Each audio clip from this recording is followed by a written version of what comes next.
In the last 48 hours, there's been a lot of concern about the rise of violent threats against people engaged in this case. Grand jurors who are providing a public service in Georgia had their names and information shared online, and there were threats about people showing up at their houses. Prosecutors in Fonnie Willis's office also feeling the heat that they may be in physical danger. And there was a threat made that led to an investigation, a threat made against the federal judge overseeing the federal case, Tanya Chutkin. What do you think should be done, Judge, about these highly unusual attacks on essentially the rule of law and our product of justice?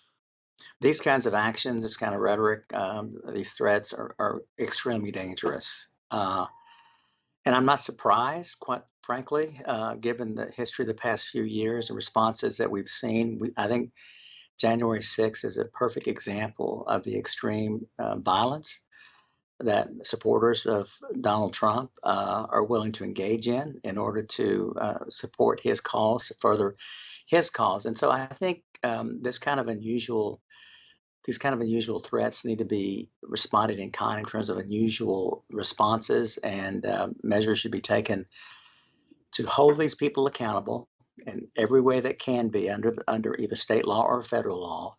And of course, I think the state and the federal government should take steps to ensure the safety of these individuals, these public servants who are simply trying to do their job on behalf of the people of Georgia, on behalf of the people of the United States.